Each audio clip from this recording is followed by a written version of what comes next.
ओम गंगणपते नमः। जय मातारा। पाराशर ज्योतिर्विज्ञान में आप सभी दर्शकों का हार्दिक अभिनंदन है।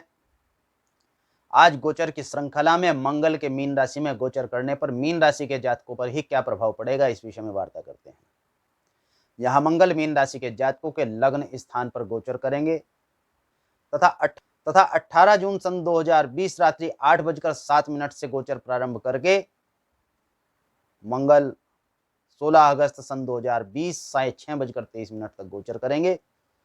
इस गोचर के अनंतर मंगल 23 जून तक पूर्व भाद्रपद नक्षत्र के अंतिम चरण, 17 जुलाई तक उत्तरा भाद्रपद नक्षत्र तथा इसके पश्चात 16 अगस्त तक रेवती नक्षत्र में गोचर करेंगे। इस गोचर के अनंतर मंगल मीन राशि के जातकों को कुछ बिंदुओं पर सकारात्मक तथा कुछ बिंदुओं पर नकारात्मक प्रभाव डालने की स्थिति में अग्रसर होंगे। मंगल मीन राशि के जातकों को विभिन्न स्थितियों में बौद्धिक चिंतन की ओर अग्रसर करेंगे तथा आपके कार्यों में त्रुटि की अवस्थाओं को प्रदर्शित करेंगे। मानसिक बौद्धिक चिंतन नकारात्मक अवस्था में जाने के कारण आराम की स्थितियां, विश्राम की स्थितियों में भी आपको विश्राम प्राप्त नहीं होगा। भौतिक सुखों में न्यूनता प्रदर्शित हो रही है तथा यहां विशेष तौर पर मन को मारकर कार्य करने की अवस्था मीन राशि के जातकों की प्रदर्शित हो रही है। कार्य में मन न लगना, और इसका मुख्य कारण यह है कि आप जिस अनुरूप कार्य को करना चाहते हैं उस अनुरूप कार्य नहीं हो रहा है और उसके प्रतिफल भी उसके समान नहीं आ रहे हैं। योजनाएं अबद्ध हैं तथा योजनाओं का क्रियान्वयन करने में आप पूर्ण सजगता बरत रहे हैं, योजनाओं को बनाने में सजगता कर रहे हैं, परंतु उनका प्रतिफल तथा अनुभव उत्तम नहीं हो रहा। यहाँ व्यय की स्थितियां बढ़ रही हैं, हानि की स्थितियां बढ़ रही हैं, धन और कार्य दोनों की हानियां आपको चिंतित कर रही हैं और यह चिंता मीन राशि के जातकों के विश्राम में भी खलल का कार्य कर रही है, अर्थात आपको विश्राम की अवस्था में भी विश्राम नहीं करने दे रही।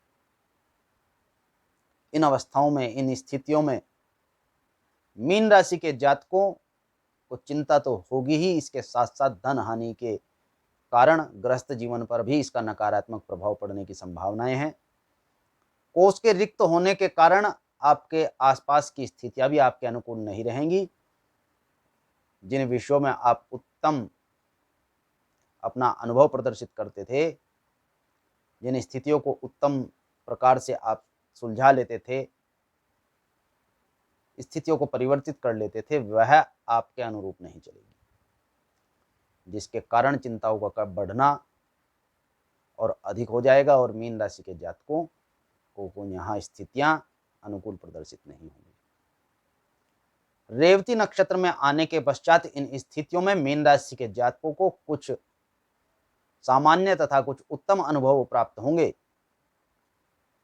परंतु जिन जातकों का 27वां वर्ष मीन राशि के तथा 43वां वर्ष इस समय चल रहा है, अथवा जिन जातकों को बृहस्पति की महादशा में राहु का अंतर्वर्तमान स्थिति में चल रहा है, उन जातकों को यहाँ कार्य क्षेत्र में खासी दिक्कतें, योजनाओं के बद्ध रूप से अड़चनों का सामना, अर्थात आपने जो योजनाएं बनाई हैं, जिन कार्यों को करने का तरीका आपने सुनिश्चित किया है, उस तरीके में अड़चनें आने की स्थितियां आपको प्रदर्शित होंगी।